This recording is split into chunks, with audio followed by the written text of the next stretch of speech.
Ah! Ah, consegui! Eu Vai começar! consegui! Mulher, gente, mulher é um bicho maravilhoso. Porque a gente sabe que os homens, não os homens, mas vou colocar dessa maneira, a energia masculina, porque podem ter homens com energia mais feminina, não fazendo exatamente o papel que eu estou fazendo aqui dentro dessa relação.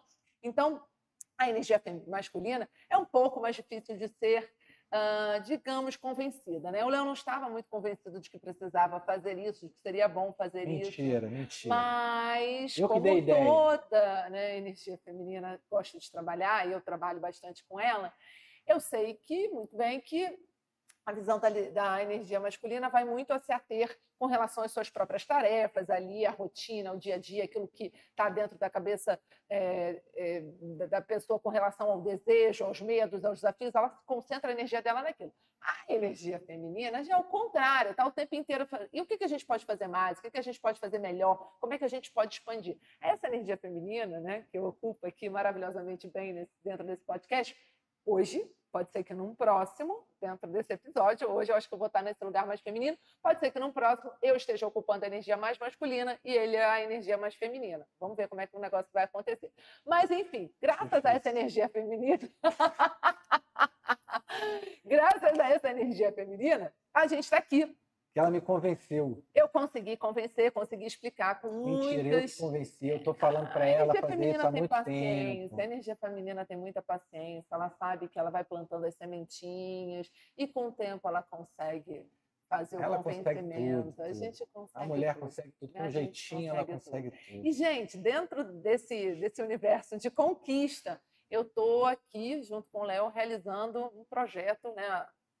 Enfim, acho que a gente está começando a dar forma a um projeto que já existe há mais de 2 anos na minha cabeça, na minha cachola, plantando as sementinhas aí há mais de 2 anos, e que agora a gente está conseguindo dar forma, que é simplesmente trazer essa nossa discussão de sofá, por isso que tem um sofá aqui, que essas nossas discussões de sofá, principalmente porque além, né, como vocês sabem, desculpa, não posso bater no microfone, como vocês sabem, a gente é um casal, a gente trabalha juntos, a gente tem uma empresa, a gente trabalha com mercado de trabalho, a gente trabalha com os profissionais que atuam no mercado de trabalho, sejam eles atuantes como funcionários de empresa, como empreendedores, como investidores, como pessoas que ainda não sabem qual é o seu espaço dentro desse mercado de trabalho, e também em todos os níveis, né, de senioridade.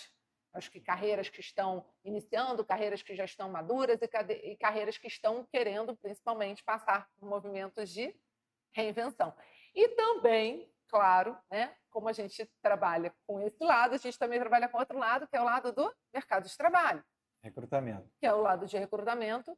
E Acho aí a que gente vale tem essa explicar, visão. dar um passinho atrás, Tá explicar bom. um pouco sobre da onde que vem a Só termina essa origem. visão para a gente concluir. Qual visão? Isso, assim, a gente tem essa visão do lado de cá, das pessoas que estão atuando no mercado de trabalho, como a gente também tem a visão das empresas, né? Do Perfeito. que as empresas querem, dessas relações, como é que essas relações funcionam, como Eu é que a queria dar gente faz isso acontecer. esse passinho atrás para Isso, explicar por que a isso. gente tem essa informação, essas Tá. informações, essa visão. Uhum. A gente trabalha com nossa empresa chamada Tríade, por isso triálogos, né? A gente está levando os nossos diálogos, trazendo vocês para dentro dessa conversa, e tinha também uma iniciativa de usar o nome da Tríade dentro disso, e por isso surgiu o nome Triálogos. Mas a Tríade é uma empresa que trabalha com produtos de RH, vamos dizer assim, né? A gente trabalha muito, a Tríade nasce com recrutamento e seleção, a gente faz recrutamento e seleção já há 18 anos, falo eu, e nessa dinâmica a gente trabalha para as empresas contratam a gente para ir buscar os profissionais no mercado. Então aí a gente tem um contato direto com as empresas e com os profissionais do mercado. E tem o produto de mentoria de carreira, que aí a gente mergulha muito mais fundo na vida das pessoas. Então, por isso a gente tem tanta informação, acho que dentro dessa teia, né? desse Dessa caldeirão, rede, né? que é o Dessa rede mercado, que é o que é a mercado vida de trabalho. profissional, que é a carreira, eu acho que a gente está inserido, digamos, em todas Todas as em pontas. todas Né? as pontas, né? Então acho que a gente tem uma visão que é muito bacana e a gente queria trazer isso para cá. Queria trazer isso para cá e dividir um pouco dessa experiência com vocês, e eu acho que de alguma maneira, ajudar todo mundo que tiver contato com o podcast a entender um pouco mais sobre o mercado, vai, obviamente, se identificar em uma série de questões. Isso, eventualmente, vai ajudar você a tomar decisões e seguir sua vida de uma maneira melhor. Dentro desse... Não, e assim, a gente está aqui falando sobre a temática de trabalho, mas provavelmente a gente vai trazer essas conversas de trabalho, de vida, de casal. A gente não vai falar só sobre trabalho. E dentro dessa história toda, a gente precisa começar o nosso primeiro episódio. Precisava ter um primeiro tema. Isso. E aí, papo vai, papo vem, o diálogo vai, o diálogo vem no sofá. Sofá e outros lugares da casa. Cozinha, um lugar que a gente um dia vai fazer na cozinha. Cozinha é um lugar que conversa muito. Mas pode até fazer aqui, porque aqui tem um lugar legal, tem uma bancada bonita. Mas dentro dessa processo de escolha de falar de um primeiro tema, a gente estava muito pensando sobre uma pergunta, né? Que é quem você seria se você não precisasse ser ninguém? Se a sociedade não tivesse imposto nenhum tipo de demanda, se você não tivesse que ter agradado seus pais, não tivesse que pagar conta, enfim, se você não precisasse fazer nada... Se não tivesse todas essas condicionantes, quem você seria? Quem você seria? Quem você seria? Eu certamente seria uma dessas pessoas que andam pelo planeta buscando locais sagrados, se conectando com o divino, com a natureza, meditando. Prestando atenção, contemplando a vida, observando a vida, e muito provavelmente vai estar de celular na mão, gravando milhões de áudios sobre um livro que eu jamais teria coragem de escrever. Um dia você pode escrever. A coragem eu até tenho, mas é a preguiça, né? Falta processo, né? Falta processo. Acho que até fazendo um link com aquela coisa que você estava falando da energia masculina e feminina, né? A coisa do podcast e tal. Vou até dividir com vocês. A gente estava aqui antes de começar, a discussão, ela pensando o que a gente vai falar, como é que a gente vai falar, tem que usar esse tipo de informação, de tema, e eu preocupado em como é que vai ser a iluminação, como é que vai ser a gravação, onde a gente vai gravar. Eu preocupado com a beleza. A Luciana querendo as florzinhas, as plantas. Mas é isso, né? Como as coisas se completam. Eu acho que... Quem você seria? Quem eu seria hoje é diferente do quem eu seria antes de eu casar e de eu ter filhos e tal, certamente. Porque hoje eu me vejo num lugar muito privilegiado. Eu não sei se eu queria estar em outro lugar. Mas antes de iniciar minha vida adulta, vamos dizer assim, eu era muito ligado à música, né? Então, não sei, eu acho que talvez eu teria, se eu não tivesse, né, que prestar conta para ninguém, nada disso, teria me enfiado mais nesse universo musical, que foi um universo que eu até vivi, tive banda durante um tempão, foi uma experiência incrível, talvez por isso eu tenho essa memória tão presente, que foi um período muito feliz na minha vida, embora... Até você me conhecer e descobrir que o período mais feliz da sua vida foi ao meu lado. Estava por vir. Não, estava por vir. Não, é muito interessante, né? Porque realmente, quando eu tinha muito... Eu já, na mesma temporada que o Léo estava se dedicando à música, eu estava me dedicando à vida espiritual. E tinha uma prática religiosa, enfim, estava muito comprometida com a vida espiritual. E certamente, se eu não tivesse que migrar para o mercado de trabalho, entrar no mercado de trabalho, ter uma vida mais material, eu acho que eu teria uma vida super espiritual. E eu acho que você também teria uma vida muito mais artística, né? Mais artística. E eu uma vida bem espiritual e provavelmente com milhões de ideias, milhões de reflexões, planejando um dia escrever um livro que eu não publicaria. Mas sabe o que eu estou pensando aqui? Que assim, a gente está trazendo esse questionamento, mas a gente, pessoalmente, gosta muito de trabalhar, a gente adora o que a gente faz. Eu sei que a gente tem sorte por isso, né? Eu sei que não é a realidade de todo mundo. A gente gosta muito de trabalhar, a gente vê no trabalho uma fonte de prazer, de satisfação, de conquista, que é muito legal. E quando você estava falando de, eu seria Amanda Arilha, não sei o quê, viajar em vários lugares bonitos e tal, na hora eu fiquei pensando assim, mas quem que vai pagar essa conta, né? Porque para ter o celular lá para gravar, Eu você precisaria. precisa ganhar grana. Para viajar, precisa ter dinheiro também. Então, não sei, será que o equilíbrio é o caminho do meio é o melhor caminho? Eu acho que é o caminho que a gente encontrou, né, para a nossa vida. Tá. Mas, então, eu não me transformei numa andarilha espiritual, o Léo também não se transformou num músico, e acredito que sou muito grata por isso. Que bom, né? Senão a gente não tinha nem se A conhecido. gente não tinha nem se conhecido, a gente não Não tinha estava nem fazendo esse formado, podcast. não tinha formado nossa família, enfim, não tinha conseguido trabalhar. Mas o ponto, né, que a gente queria trazer é assim, quantas vezes a gente vai tentando preencher tantos papéis, ocupar tantos espaços, né? Hoje eu acho que a toada do momento exige que a gente, né, assim, um profissional que é muito bem visto no mercado, é um profissional que é produtivo, é um profissional que tem uma alta performance, é um profissional que aguenta uma boa carga de trabalho, é um profissional que é realizado, é um profissional que é feliz. Não só um profissional, né, gente? Acho que, como um todo, na vida humana, estamos todos precisando ir atrás desses predicados, não é verdade?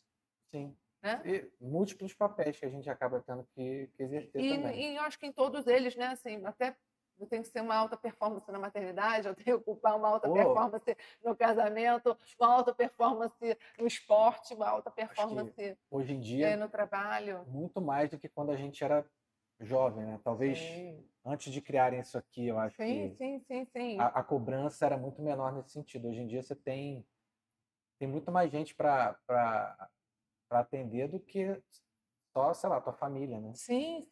Muito É uma mais do que meu cobrança pai e minha social mãe muito maior tinham do que... de obrigações com o resto do mundo. Acho que hoje a geração na qual eu me encontro e as gerações antes e depois, elas estão todas inseridas nesse contexto onde a gente precisa ter muitas coisas para poder atender aí as demandas e aquilo que, digamos, foi construído para a gente ter uma caixinha, ocupar uma caixinha de bem resolvido, ou mesmo de feliz, ou mesmo de realizado.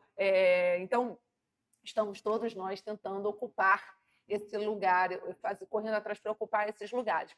E aí, dentro dessa história toda, né, eu acho que tem várias coisas que a gente pode puxar aqui, né, o gancho do tipo, ao adotar, né, assim, eu poderia entrar aqui na história de falar do quanto a sociedade, quanto a família molda a gente, quanto o próprio mercado molda a gente. Acho que eu vou fazer um breve textinho não, uma breve divagação aqui sobre isso, né? Então, quando a gente nasce, a gente já ganha logo um monte de títulos ali na nossa família. Eu me chamei Luciana, ganhei 2 sobrenomes da minha mãe e do meu pai. Nasci na cidade do Rio de Janeiro, já virei carioca. Então, assim, assim que a gente já nasce, a gente já ganha um monte de rótulos. E ao longo da vida, a gente vai passeando pela vida, vai se inserindo, né, saindo daquele contexto familiar, onde a gente aprende sobre os nossos valores, sobre as crenças, sobre a própria lealdade à família, e aí por isso que já surgiu um monte de condicionantes do que a gente deve ser. Mas digamos que depois, na sequência, a gente vai para a vida social aprender um pouco mais, né? Vai se conectar com amigos, com as pessoas que estão ao nosso redor ali, né? Pode ser no esporte, pode ser na escola, pode ser na vizinhança, e essas pessoas também estão mostrando para a gente o que é importante para elas e como é que a gente precisa se adequar para a gente também atender ali as expectativas delas, aí entra numa outra fase da vida, que a gente entra no mercado de trabalho e, mais uma vez, a gente está ali se moldando a uma cultura daquela empresa, e principalmente assim o início da carreira profissional, né, ali, estagiário, trainee, ou mesmo, né, as posições iniciais assim que você se forma, em geral elas formam muito do seu não só caráter profissional, mas também da sua maneira de trabalhar, né, das suas crenças profissionais. Então, dependendo de onde você vai entrar, em qual empresa você for começar a sua jornada profissional, qual cultura você vai ser inserido, né? Aquilo ali vai moldar você o suficiente para você entender o que é ser um bom profissional e o que você precisa fazer para sobreviver e para crescer. E é muito legal, assim, eu adoro olhar para essas abordagens, né, de sobreviver e crescer, porque eu estou aqui mostrando para a gente que que a vida vai mostrando para a gente na família, na vida social, na vida profissional, que a gente precisa atender inúmeros condicionantes para a gente poder sobreviver e crescer. Mas, enfim, são realidades diferentes. Sobreviver e crescer são realidades muito diferentes. E que eu acho que só a maturidade, só o ganho de consciência é que vai trazer para a gente essa consciência, esse conhecimento, vai fazer a gente começar a separar joio do trigo. Por quê? Por quê? O que você seria se você não precisasse ser ninguém? Fala muito sobre essa temática. Se eu preciso, né, enquanto eu estou dentro de um universo, né, digamos, a sua natureza artística, a minha natureza espiritual, elas brotaram logo no início da nossa vida. Talvez assim não tenha sido uma formação que você trouxe, que alguém te deu, né? Mas foi uma formação, alguma coisa nata sua, né? Sim, um interesse nato, teu. né? O interesse nato, a espiritualidade era um interesse nato, a música, né? A arte para o Léo era um interesse nato, e a gente, né, de alguma maneira, no início da vida meio que tentou ir atrás disso.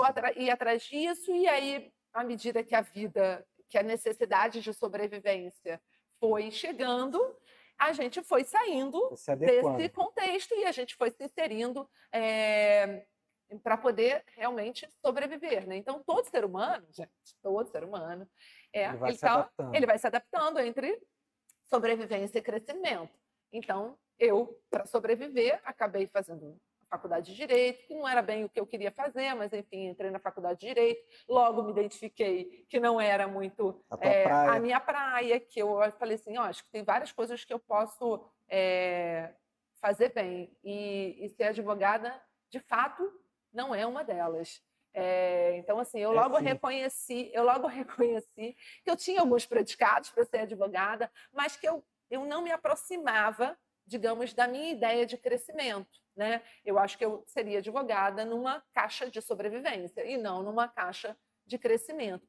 E como, que é muito legal também, acho que puxar esse gancho, né? Como a minha natureza, né? Ou seja, aquilo que é nato meu, tinha um pendor para a espiritualidade que, mais uma vez, vou separar aqui as coisinhas. Espiritualidade, caridade, cuidar do outro. Não é só isso, assim, energia feminina, né? Eu sendo advogada, eu não me via muito ocupando esse papel, né? Eu não ocupava muito mais esse papel. Eu acho que eu desenvolvia mais a minha energia masculina, mas a minha natureza, ela tinha essa vontade de se realizar mais por um aspecto feminino. E eu encontrei, né, não na advocacia, a possibilidade de crescer, porque a natureza feminina, o aspecto espiritual, né? Eles estão muito associados a crescimento. A ideia de crescimento. Você, no caso, né? Não no sentido de... Porque ela te amplia as possibilidades, né? O crescimento, né, a ideia de crescimento, diferente da sobrevivência, é uma ideia em que você começa a olhar para o mundo não mais pelo aspecto da sua individualidade, né? Você não está mais fazendo só o que o seu desejo ou o que os seus medos te pedem. Você está ao contrário, você está olhando para o mundo de uma maneira mais ampla. Eu sou um personagem aqui dentro desse todo e como é que eu colaboro com esse todo? Então, ele te puxa mais para um aspecto colaborativo, para um aspecto de realização, de expansão do seu ser.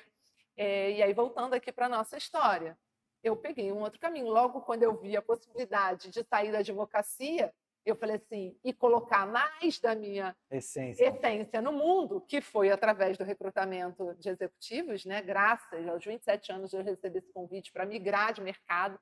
Graças, alguém me salvou ali naquele momento. Mão divina, a mão do Giga, ele me puxou e me salvou naquele momento. E eu entrei nesse mercado que me colocava não só numa cadeira de sobrevivência, porque eu também estava ali inserida numa cultura muito masculina, muito agressiva, muito em busca do dinheiro, da realização, do sucesso, o que eu preciso fazer para eu poder performar aqui dentro, para eu poder, como é que se diz? Perseverar, né? Ter sucesso, né? Alcançar esse nível de realização. Maravilhoso. Mas também tinha um cuidado com as pessoas. E exatamente também eu via ali, com gente, principalmente, né? Comparado com a advocacia, onde eu só olhava contratos, né? Então, assim, ali eu estava na interação com os outros e aí logo a minha vertente feminina de crescimento percebeu que tinha espaço para se encontrar, né? Sim. E no seu caso? No meu caso, eu não sei. A minha veia... Talvez tenha Quando... vindo para cá. Não, tem uma coisa assim, a música, as pessoas veem muito como uma questão muito artística, de fato é, só que não é à toa, você vê muito profissional, muita gente de exatas na música, muito engenheiro, muito matemático, muito físico, porque a música ela tem uma regra muito grande, né? Então, de alguma forma, isso já estava dentro de mim também, com essa coisa de olhar processo, de aperfeiçoar as coisas, né? De otimização das coisas, que é ele. tu tem que refazer sempre, cada vez fazer aquela coisa da melhor forma possível, né? Repetindo sempre o mesmo processo. Já a Lu já quer fazer toda vez de uma maneira diferente. Você vê que são visões completamente diferentes do mundo. Então, acho que, de alguma maneira, o que eu vivi na música, eu me satisfiz. Eu tive a experiência de músico. E foi uma complementariedade. E depois... Assim. Você aplicou aquilo ali dentro do seu universo. Exatamente. Talvez aquilo ali foi um estágio para depois eu poder aplicar aquilo na vida profissional, porque para você executar bem uma música, né, você trabalha em equipe, você tá ao vivo ali, tem a coisa que tem que acontecer naquele momento. Se você erra, você não pode parar, você tem que dar um jeito, tipo continua. Aqui a gente edita, não é ao vivo não. Mas num show, se você errou, você está ali de calça riada, você tem que levantar a calça e continuar, você não tem o que fazer. Que eu acho que são coisas que no dia a dia da vida profissional você também é exposto, né? Então, de alguma maneira, pode ter sido um início para mim, um teste. Mas eu acho que eu nunca tive assim, uma coisa específica que eu falasse, eu quero muito isso, assim, sabe? Eu sempre quis. Talvez as minhas coisas que eu sempre fiz muita questão estão mais no âmbito pessoal, né? Tipo, mas eu acho que você talvez tenha colocado, canalizado ainda mais, né? Essa veia artística que como eu disse. Para mim, o trabalho é muito mais um meio do que um fim, né? E eu, assim, trabalhei com algumas coisas na minha vida, nunca desgostei de nada do que eu trabalhei. Acho que diferente de você que teve uma experiência ruim dentro da advocacia, eu não. Eu acho que a gente tinha visões diferentes. Assim. A minha visão era sempre assim, aqui eu consigo estar mais inteira dentro dessa caixinha aqui. Mas eu acho que tem até uma coisa, que é o seguinte, teu nível de consciência sempre foi muito mais alto, até hoje do que o meu, né? Então, assim, você já estava na fase 8 lá, eu estava na fase 0, né? Tipo, tem que trabalhar, não sei o quê. Você já estava pensando nessas outras coisas que eu realmente demorei muito mais tempo a pensar. Eu acho que, como eu disse, eu vim com essa energia feminina muito apurada. E, sim, eu estava assim, essa caixinha de advogada, eu posso ser menos do que eu sou. Então, menos de quem eu sou, de verdade, né? Que eu preciso me adaptar muito mais, tem um esforço muito grande para eu caber dentro dessa caixa. E aí, muito interessante, porque dentro da carreira de recrutamento, assim, quando a gente migra e vira um headhunter, eu viro uma headhunter, eu consigo falar assim, nossa, agora eu estou falando com pessoas, eu posso ajudar pessoas, eu posso dar inputs para que elas melhorem, para que elas aprimorem, para que elas vençam, para que elas realizem sonhos. Entrou totalmente na minha temática, né, de salvar o mundo, ajudar a humanidade, blá, blá, blá. Então, assim, eu consegui, dentro dessa carreira, me ver muito mais inteira do que pela metade. Mas, né, como a gente também aqui não está só para falar da gente, a gente está aqui para criar provocações, não sei se você quer falar alguma coisa. Não, eu fui olhar minha cola aqui, porque eu acho que eu ia entrar na parte dos, digamos, perfis, né, que a gente se condiciona a ser, e principalmente os perfis do mercado de trabalho, os perfis da vida pessoal que a gente se condiciona a ser, e falar deles, né? Vocês sabem quais são os perfis? Eu não sei. Então, você sabe que eu te dei a cola. Mas eu não sei, eu não decorei. Então, gente, é muito interessante, porque enquanto a gente está num lugar, digamos, confortável, em que a gente está dando a toada da nossa vida, ou que a vida está acontecendo e está tudo dando certo, está tudo maravilhoso. Né? Se, assim, a gente, em geral, começa a ter consciência de que o que eu seria se eu não tivesse que ser ninguém, ou nesse início da vida, antes da nossa carreira, ou no meio dessa carreira, quando a gente começa a falar assim, opa, peraí. Não tá bom.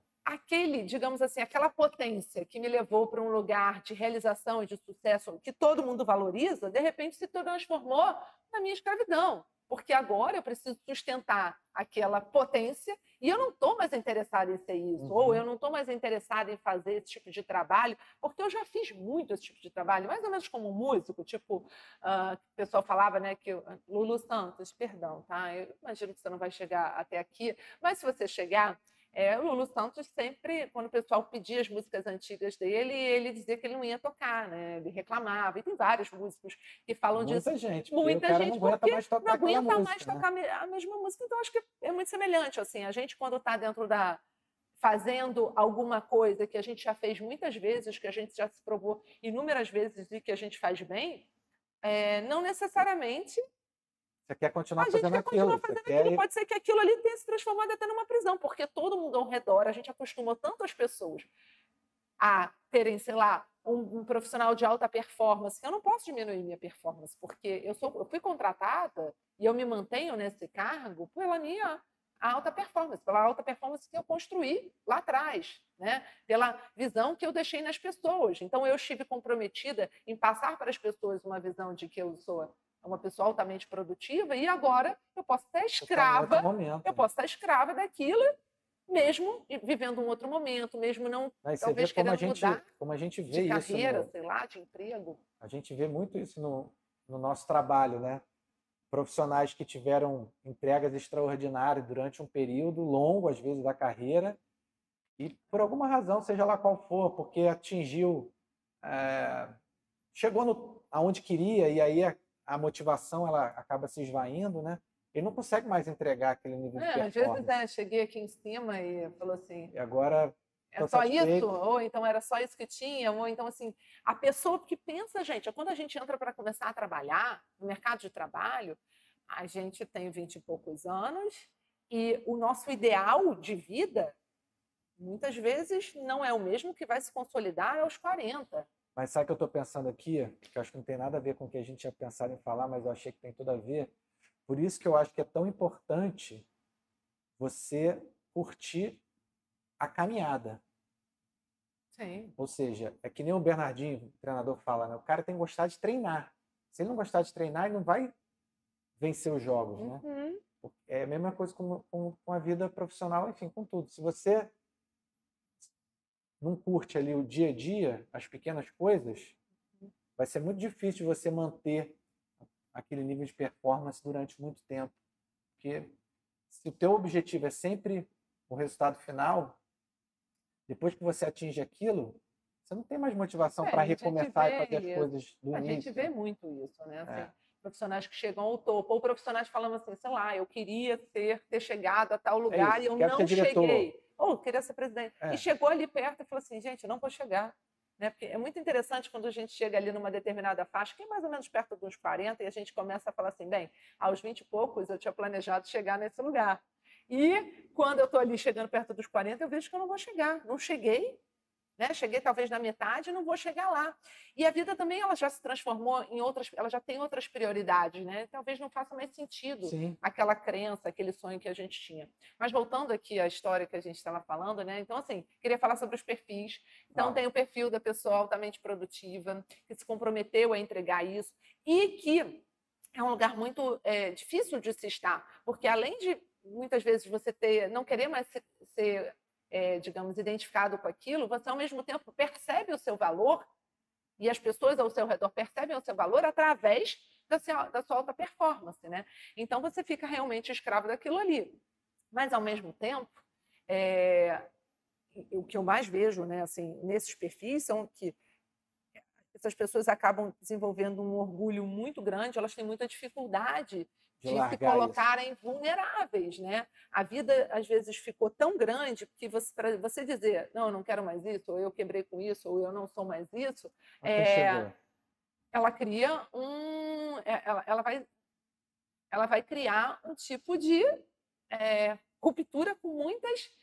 desagradar pessoas, desagradar... Né? Ela tem que romper com, digamos, muitas crenças que as pessoas atribuíram a ela. Né? Às vezes você fica num lugar do imaginário de outras pessoas. Né? Se você ascende, principalmente, e ocupa uma posição de liderança, muitas pessoas estão olhando para você um ideal, né, imaginário de que você é uma pessoa realizada, de que você é uma pessoa feliz, de que você é uma pessoa... Nem sempre é, né? E nem sempre é, e você está meio que escravo daquilo tudo. E aí tem uma história que, assim, em geral, a pessoa que... Aí vou falar de um outro perfil, né? Assim, então, essa pessoa tem a dificuldade de se tornar vulnerável, e aí quando você tem uma característica de muita dominância, que você é uma pessoa que passa para todo mundo uma imagem de uma pessoa muito forte, nossa, qual é a grande dificuldade de uma pessoa muito forte? Fala aí, Leonardo, uma pessoa muito forte falando, vai. Sei, pedir ajuda? Boa. Leonardo pede ajuda? Leonardo nunca pede ajuda. Por quê? Assim, porque se você se identifica, se você se coloca nesse... Desculpa, gente, me misturou no microfone. Se você se coloca nesse lugar de que você é visto como uma pessoa forte, de que você é uma pessoa forte, de que você dá conta de tudo, de que você é autossuficiente, você é gerador de energia, você não teme o fracasso, você tem força para seguir, você tem, como é que se diz, gana para dominar. Quando você se coloca nesse lugar, o que as pessoas... Qual é a grande dificuldade desse tipo de gente? Sabe qual é? Qual? É o orgulho.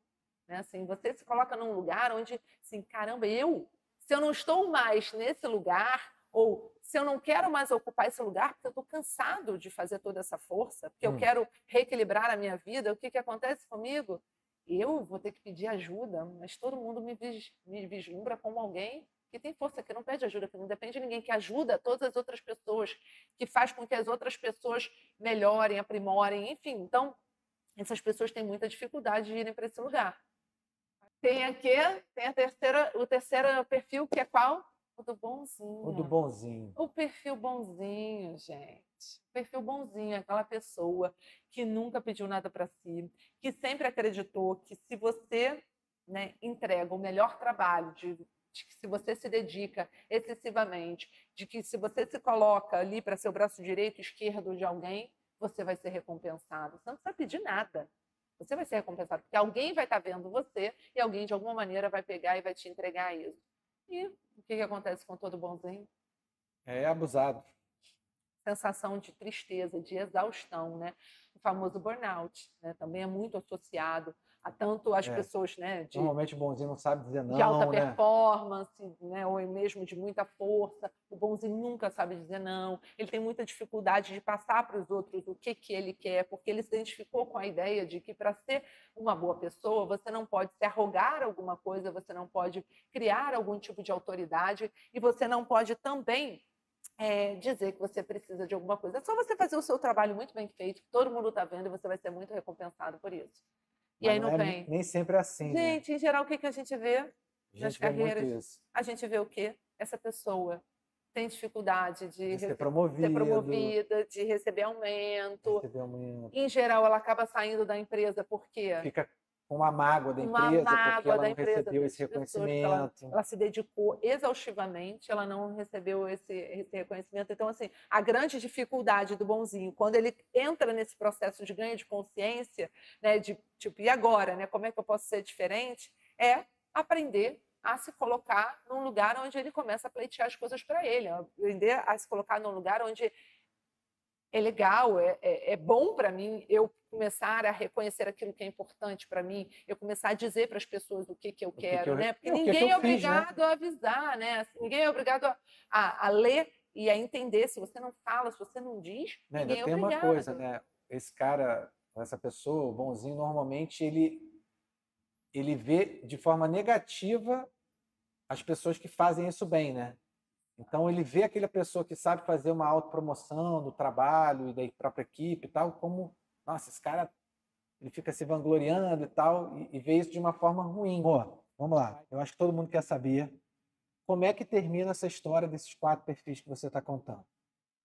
Não é que termina essa história, né? O que a gente está aqui, o que a gente está aqui batendo o tempo inteiro é que, assim, às vezes a gente se agarra tanto à potência daquilo que a gente é, que a gente esquece de descobrir quem a gente é de verdade, né? Então, às vezes, a gente associa tanto o nosso valor a essa potência, a gente faz com que o mundo ao nosso redor queira aquela potência, a gente se sente amado, querido, realizado, recompensado, realizado, né? Consegue atingir sucesso com isso, que quando a gente se cansa desse lugar, a gente tem muita dificuldade de comunicar isso ao mundo e de reencontrar um caminho. Então, acho que a gente tem que voltar a ser quem a gente é. Mas, assim, a gente não está rompendo só com quem a gente está rompendo com o lugar que a gente construiu no mundo e principalmente que deram para a gente no mundo, né? Um lugar de pertencimento, porque as pessoas gostam exatamente daquilo que a gente entregou para elas, que é força. Então, de repente, você cansa, você enjoa, você não sabe mais, você não quer mais ser aquilo, né? Aquela história, né? Assim, aí você se sente perdido naquela crise existencial, né? Quem eu sou, o que eu quero. Muitas pessoas nesse momento vão buscar terapia, precisam sair de cena, né? Vão estudar uma outra coisa, vão entrar num processo sabático, vão reavaliar a vida. E, em geral, a gente consegue encontrar esse equilíbrio quando a gente vai desenvolver uma faceta daquilo que a gente sacrificou, né? Então, por exemplo, né, uma pessoa que é uma pessoa muito forte vai encontrar sua força na vulnerabilidade, vai estruturar, vai começar a desenvolver, né, permitir que a sua vulnerabilidade for trancada durante tanto tempo, porque ela se reconhecia nesse lugar de força, né? Ela era apreciada por esse lugar de força, ela precisa reencontrar esse lugar de vulnerabilidade dela. O bonzinho precisa reencontrar o seu lugar de fala, o seu lugar de poder, aonde é que ele pode, né? Ele precisa se sentir confortável com poder falar sobre ele, poder pedir as coisas, querer alguma coisa não significa que você é uma má pessoa. Se colocar no mundo que talvez exija até um certo conflito, né? Que você precise conflitar com alguém ou com alguma situação, não significa que você é uma má pessoa, né? Você precisa fazer as pazes, né? Cada um desses perfis precisa fazer as pazes com aquilo que negou durante tantos anos para poder manter essa potência sustentada, né? Para poder receber todos esses louros, todos esses reconhecimentos, ou mesmo, às vezes, até nem se chegou a ganhar tudo isso, né? Às vezes se sacrificou tanto, mas nem se chegou a esse lugar de reconhecimento, de percepção de sucesso, de valor, só se chegou a um lugar aonde você falou assim, bem, eu fiz tudo isso para tentar conseguir essa valorização, para tentar ser alguém, e eu não estou me reconhecendo como, aliás, eu estou me reconhecendo como um ninguém. Bem, então, pelo que eu estou entendendo, essa pergunta de quem você seria se você não precisasse ser ninguém, não está dizendo que você tem que largar tudo e morar no meio do mato, né? Não é isso. Talvez faça sentido para você, mas não necessariamente precisa ser isso, né? Assim, a gente não vê as histórias, né, que a gente conhece aqui, que a gente vivencia aqui das outras pessoas, não são pessoas que rompem com tudo, com absolutamente tudo. Muitas vezes elas simplesmente saem de cena, dão espaço para aquela porção delas que ficou muito sacrificada, ou para aquela área da vida delas que ficou muito sacrificada, e de repente elas voltam, às vezes ocupando o mesmo lugar, né? Recuperando essa potência de uma maneira muito mais autêntica, não mais sacrificando um lado da vida delas, equilibrando, trazendo esse equilíbrio de volta, né? A gente, para ser alguém, a gente não precisa sacrificar alguma parte da nossa vida, porque senão a gente, quando a gente se percebe ancorado em alguma coisa que é força para todo mundo e gente só significa prisão, cansaço. Eu estou de saco cheio de ser isso tudo, né? Então, se a gente consegue equilibrar essa história, se a gente consegue liberar a parte que está faltando da nossa vida, dar vazão ou dar atenção para a parte que está faltando, a gente ganha uma espécie de equilíbrio, uma sustentação, inclusive para voltar a colocar força, né? Colocar potência naquilo que um dia a gente foi. Só que com muito mais liberdade, com muito mais leveza, com muito mais tranquilidade, porque agora a gente se permite ser outras coisas também. E muito, muito legal, assim, porque eu estou aqui pensando o quanto eu e você, de fato, conseguimos ser quem a gente é. Assim, a gente conseguiu construir um caminho aqui com a Tríade, que é um caminho muito nosso, que preserva a nossa essência, que a gente não precisa. A gente criou o nosso trabalho, né? A gente criou não só a nossa empresa, a gente criou o nosso trabalho, a gente criou a nossa rotina, a gente conseguiu estar mais próximo da nossa essência e, ao mesmo tempo, fazer a nossa vida, né? Sem negar a sobrevivência. É isso aí. Crescer sem negar a sobrevivência. Então, não é impossível. Não é impossível e não é só uma cabana, um amor em uma cabana. Até porque a cabana tem que ser confortável. Até porque a cabana tem que ter ar-condicionado e tem que ter internet, água quente. Senão, Ou então a gente, né? Se a gente não tivesse criado isso, será que a gente seria aquele casal, eu, aquela pessoa que está ali, eu olhando para a natureza, viajando pelo mundo, e você cantarolando, ganhando uns trocadinhos para a gente viver? Duvido de você colar comigo. Entendeu, gente? Às vezes a gente acha que a gente precisa largar tudo e fazer uma coisa completamente diferente, quando não, a gente pode só se adaptar e fazer alguma coisa que seja que a gente pode ter feito ao longo de toda a nossa vida, mas que tenha muito mais verdade, muito mais liberdade para a gente ser um todo e não só a parte que todo mundo reconhece, que todo mundo gosta da gente. Ó, um beijo para vocês, obrigada. E a gente Valeu, até a volta. próxima. A gente volta, né? Com certeza. Consegui.